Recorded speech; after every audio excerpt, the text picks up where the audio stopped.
Welcome back ناظرین، وہی سے سلسلہ جوڑتے ہیں جہاں پہ ختم کیا تھا۔ لاہور میں 6 مہینے کے اندر 18 ارب روپیہ شاید صرف لوگوں کو چلان کر دیا گیا ٹریفک میں، یعنی غریب پہلے ہی مر رہا ہے۔ ڈاکٹر نثار چیمہ صاحب آپ بتائیں کہ ریلیف ہے نہیں، یو این ڈی پی کہتا ہے کہ اشرافیہ $18 بلین کھا جاتی ہے، آئی ایم ایف کہتا ہے کہ 5500 ارب روپے کی کرپشن ہوتی ہے۔ وہاں پہ تو نہ کوئی آئی ایم ایف کی بات مانتا ہے، یہ غریبوں کے اوپر آئی ایم ایف آ کے چڑھ جاتی ہے کہ جی آئی ایم ایف نے کہا کہ ان پہ ٹیکس لگا دو، آئی ایم ایف نے کہا کہ بجلی بڑھا دو، آئی ایم ایف نے کہا گیس بڑھا دو۔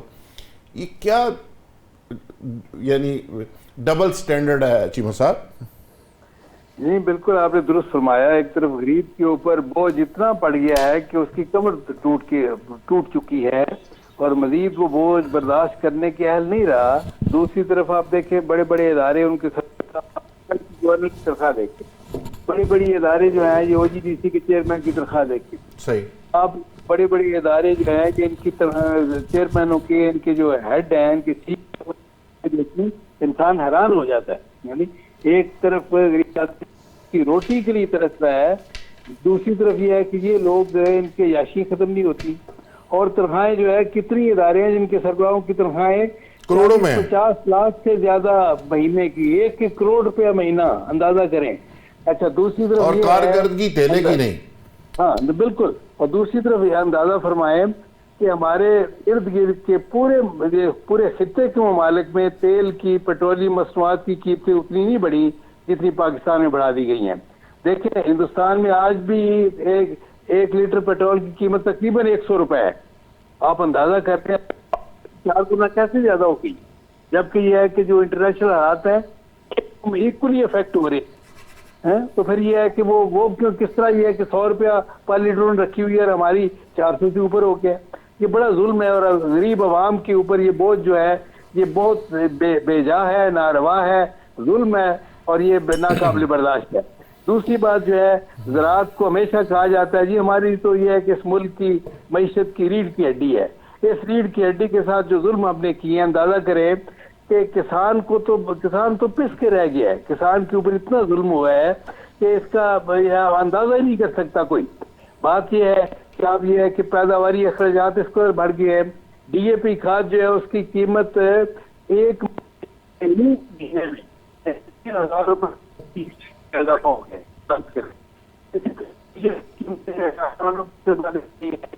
اور یہ ہے کہ کاشتکار جو ہے بیچارہ وہ اپنے خرچے پورے کرنے سے قاصر ہے، اور بجلی جو ہے اندازہ کریں ہمارے ساتھ مشرقی پنجاب میں بجلی زرعی مقاصد کے لیے استعمال ہونے والی بجلی تقریباً فری ہے، لیکن یہاں کسان کے لیے کوئی ریلیف نہیں ہے جی۔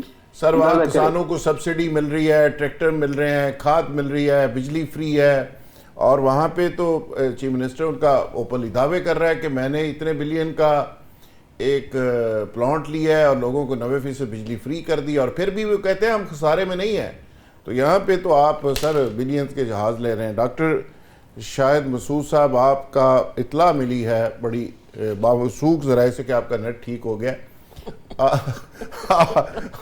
آپ بتائیں کہ آپ یہ سارے معاملے کو کیسے دیکھ رہے ہیں ڈاکٹر شاہد مسعود صاحب؟ کوئی پرائیویٹ ممبر بل ہی لے آئیں، کوئی اسمبلی کے اندر کوئی آپ تحریک ہی پیش کر دیں، کوئی حکومت کی عیاشیوں پہ ہی بات کر دیں، آپ اپوزیشن بھی اس طرح ہے کہ آپ پوائنٹ سکورنگ لڑائیوں اور چھوٹی چھوٹی باتوں سے باہر ہی نہیں آ رہے، کوئی ڈیموکریٹک رول پلے کریں، کوئی اپنی پارٹی کو کہیں کہ کوئی ایسی دیکھیں لوگ آبزرو کر رہے ہیں، لوگ دیکھ رہے ہیں، ڈاکٹر ودود قریشی صاحب جیسے لوگ جو لکھنے پڑھنے والے ہیں کل کتابیں لکھیں گے تو وہ کیا کہیں گے؟ پی ٹی آئی کو 3 سالوں میں کوئی ایک چیز اسمبلی میں لے کے نہیں آئی، جو گورنمنٹ تو چلو کر ہی رہی تھی، کہ آپ کم از کم کو عوام کے لیے کوئی بل ہی لے آئیں۔ ذوالفقار راحت صاحب آپ کو میری آواز آ رہی ہے؟ بالکل آ رہی ہے جی۔ پہلے تو ذرا آپ پتہ کر لیے چیمہ صاحب کہ پی ٹی آئی جتنا نہیں آ گئے، کیونکہ گورنمنٹ جو ہے سر چیمہ صاحب ہمیشہ یعنی گل کر دینے، چیمہ صاحب دیکھیں چیمہ صاحب وہ شخص ہیں جن کو الیکشن میں ڈاکٹر ودود قریشی صاحب، یہ آپ کے لیے پتہ نہیں خبر ہوگی یہ کیا ہوگا، ڈاکٹر نثار چیمہ صاحب وہ شخص ہیں جن کو کسی نے فون کر کے کہا کہ فارم 47 کے تحت آپ بھی جیت سکتے ہیں الیکشن میں، انہوں نے کہا سوری میں معافی چاہنا، میں الیکشن ہار گیا ہوں اور میں جیتنا نہیں چاہتا. تو سر یہ پی ٹی آئی میں ہو یا نون لیگ میں ہو, ضمیر جہاں زندہ ہوتا ہے اس کی لوگ قدر کرتے ہیں. ڈاکٹر صاحب, بیرسٹر صاحب. دیکھیں ذوالفقار صاحب, میں وہی عرض کر رہا ہوں کہ حکومت ہے اس وقت مسلم لیگ نون کی. جتنا کچھ نثار چیمہ صاحب نے ہمیں بتایا کہ سارا شاخسانہ تو مسلم لیگ نون کا ہے, اور یہ آج بھی مسلم لیگ نون کے اندر بیٹھے ہیں. یہ پارٹی کے اندر آواز کیوں نہیں اٹھاتے کہ غریب مر گیا؟ دیکھیں آپ بجٹ کی بات کر رہے تھے, یہ پچھلے دنوں کے اندر کتنے منی بجٹس آئے. آپ نے ٹیکس کلیکشن آپ نہیں کر سکے, آپ کا 600-700 ارب روپے کا شارٹ فال تھا, آپ نے اس کو پورا کرنے کے لیے پیٹرولیم لیوی لگا دی, آپ نے ڈیزل لیوی لگا دی. 380 روپے لیٹر اس وقت شاہد مسعود صاحب, میں پھر میں معافی چاہوں گا. میں کہتا ہوں کہ آپ کے پاس اسمبلی کا فورم ہے, آپ کو ریفارمز کیوں لے کے کیوں نہیں آتے؟ آپ مثال کے طور پہ اگر ایف بی آر فیل ہو گئی ہے یار, آپ کے پاس کوئی تھنک ٹینک نہیں ہے, کسی ایم ایل اے کی اسٹڈی نہیں ہے, کوئی ایم پی اے نہیں ہے, کوئی لا منسٹر, کوئی فائنینس کو سمجھنے والا کہ جو ریفارمز لا کے قوم کے سامنے رکھیں کہ یار یہ فیل ہو گیا اور اس کی جگہ یہ ہونا چاہیے. کوئی آپ کنسٹرکٹیو چیز تو لے کے آئیں, ماسوائے اس کے کہ یہ فیل ہو گئے, یہ فیل ہو گئے. سلوشن کیا آپ کے پاس؟ دیکھیں ذوالفقار راز صاحب, ہم ہیں اس وقت اپوزیشن کے اندر. ہم صرف چیزوں کے اصلاح کے حوالے سے حکومت کو جو ہے اپنا پیغام دے سکتے ہیں, اور وہ ہم اسمبلیز کے اندر بیٹھ کے دیتے ہیں. اور سر اپوزیشن کم گورنمنٹ ہوتی ہے, وہ شیڈو کیبنٹ کے طور پہ پوری دنیا میں اپوزیشن سلوشن اس کا جواب اگر آپ چاہیں تو میں دوں ذرا تھوڑا سا.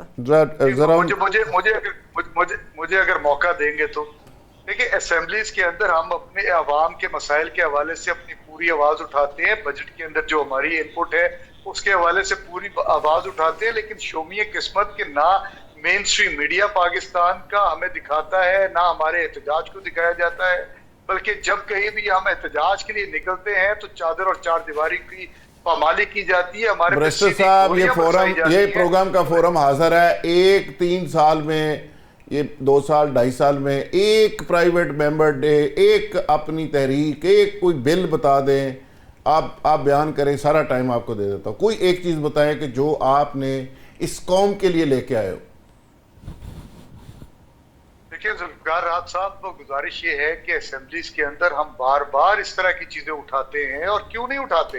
آپ دیکھتے ہیں جب کبھی ہمیں موقع ملتا ہے ہم عوام کے ایشوز کے اوپر بات کرتے ہیں. میں ابھی بھی بیٹھا اسی عوام کے حوالے سے بات کر رہا ہوں کہ 380 روپے کا پیٹرول نہیں افورڈیبل. آج جو بجٹ ہے دیکھیں, آپ اندازہ کریں نا, آپ یہ بجلی کے معاملات ہیں, آپ 1020 ارب روپیہ ڈسکوز کو سبسڈی دے رہے ہیں, اور وہ سبسڈی کس چیز کی ہے؟ کیونکہ وہاں پہ لاسز ہیں, بجلی چوری ہو رہی ہے, اور اسی بجلی چوری کے محکمے کے اندر جو منسٹر ہیں ان کو اب تمغہ امتیاز دے رہے ہیں. تو ہم تو کرٹیسائز کر سکتے ہیں, ہم تو چیزیں پوائنٹ آؤٹ کر سکتے ہیں, اور وہ بار بار کرتے رہتے ہیں, لیکن شومی قسمت کچھ ہوتا نہیں ہے. مطلب کیونکہ ہمیں بالکل دیوار کے ساتھ لگایا ہوا ہے اور ہمیں کہیں پہ کام کرنے نہیں دیا جا رہا. آپ کو یاد ہوگا ہم اسٹینڈنگ کمیٹیز کے اندر تھے, اور ہم نے اسٹینڈنگ کمیٹیز کیوں چھوڑی؟ وہ اسی لیے چھوڑی کہ ہم کہتے تھے کہ ہمیں اسٹینڈنگ کمیٹیز کے اندر امپاورمنٹ چاہیے تاکہ ہم لوگوں کے مسائل کو حل کر سکیں. ہم ان اسٹینڈنگ کمیٹیز کے اندر پرکس اینڈ پریویلیجز لینے کے لیے یا بڑی بڑی گاڑیاں جھولنے کے لیے نہیں آئے. شاہد مسعود صاحب, میں بالکل ڈاکٹر ودود قریشی صاحب آپ کی طرف آتا ہوں. آمنہ الفت صاحبہ سے میں پوچھ لوں, کو بات کرنا چاہ رہی ہیں. جی آمنہ صاحبہ.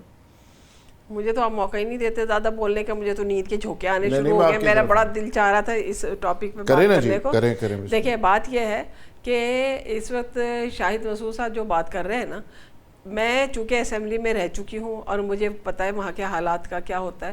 جب آپ اپوزیشن میں ہوتے ہیں تو جو ایجنڈے کے اوپر گورنمنٹ کا جو ہے, اپوزیشن کا جو ہے بزنس, وہ آنے ہی نہیں دیا جاتا.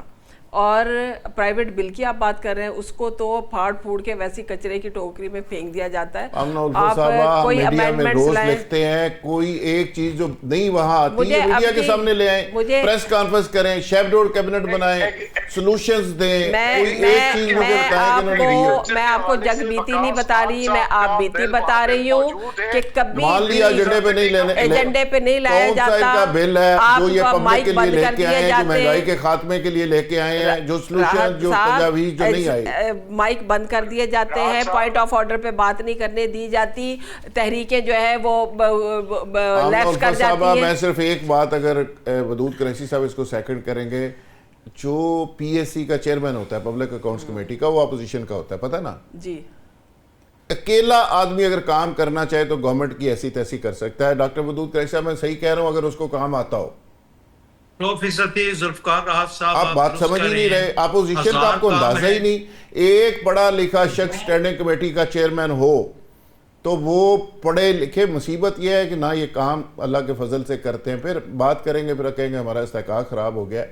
ایک اسٹینڈنگ کمیٹی کا چیئرمین. سر ہاں جی, اس سوال ذوالفقار راحت صاحب, اس حوالے سے عمران خان بہت بدقسمت ہے کہ وہ جس کو اس نے ٹکٹ دیا اس نے اپنے مفادات لیے, وہ ویسے گنگلوں کے اوپر مٹی جاڑ رہے ہیں.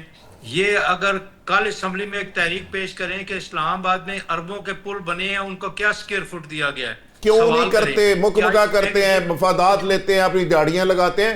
پبلک اکاؤنٹس کمیٹی کا چیئرمین صرف اکیلا پوری گورنمنٹ کو ایکسپوز کر سکتا ہے. میں ایک بات کروں, ذرا ایک بات میں کروں. دیکھیں داخلہ سے ودود قریشی صاحب, آپ کی اجازت سے میں ایک بات کرنا چاہ رہی ہوں. دیکھیں عمران خان صاحب کی سب سے بڑی بدقسمتی کیا رہی کہ انہوں نے صحیح بندے کبھی چوز کر کے لگائے ہی نہیں. انہوں نے عثمان بزدار کو اتنا بڑا صوبہ حوالے کر دیا جو کہ میں سمجھتی ہوں کونسلر بننے کے وہ قابل نہیں تھا.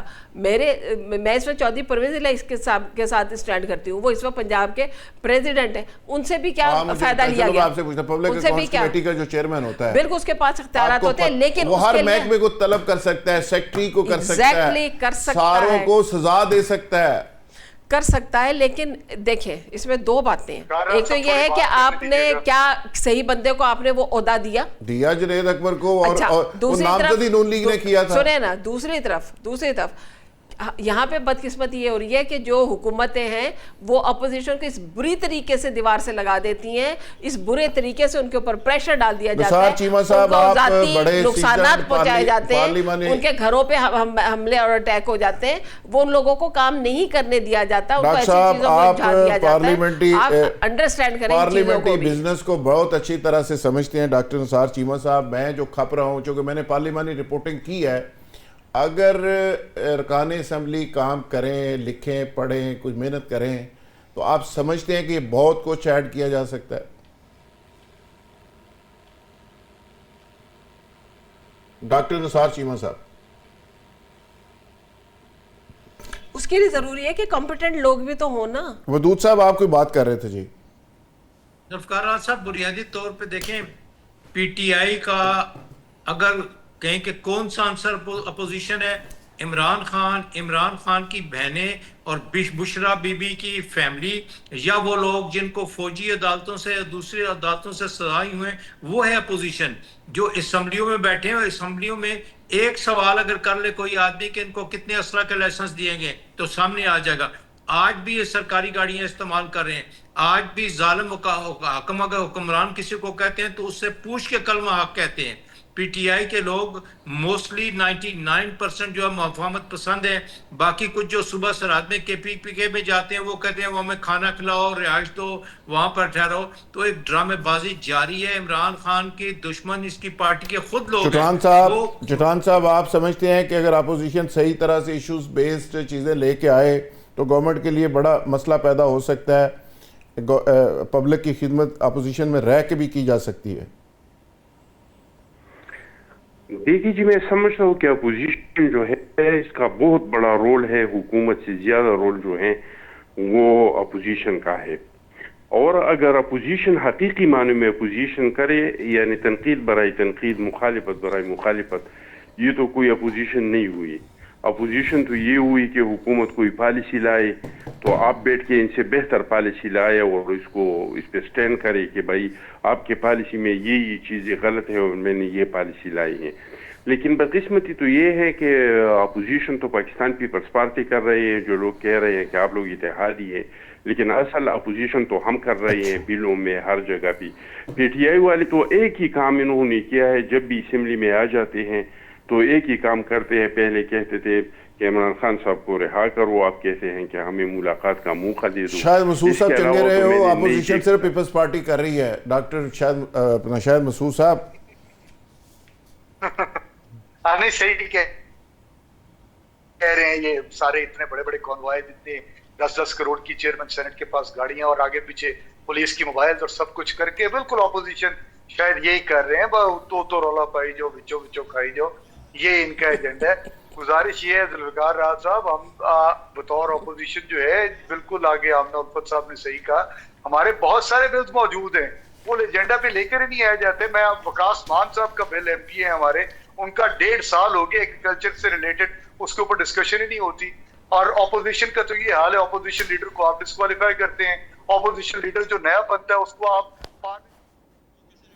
بالکل صحیح ہے. تمام مہمانوں کا شکریہ جی. آج کی ڈبیٹ آپ نے سنی، اور یہ اسی کو بھی کہیں گے کہ جمہوریت کا یہ حسن ہے اختلاف، لیکن ڈیموکریسی کو اگر آپ نے اسٹرانگ کرنا ہے، مضبوط کرنا ہے، تو اس کے لیے ہمارے رویے، ہمارا سسٹم، اس میں ٹرانسپیرنسی ہونی چاہیے، تبھی جا کے جمہوریت اسٹرانگ ہوگی. بہت شکریہ جی. یہاں پہ اجازت چاہیں گے، اگلے ہفتے انشاءاللہ دوبارہ نئے پروگرام اور مہمانوں کے ساتھ ملاقات ہوگی. تب تک کے لیے اجازت. بہت شکریہ.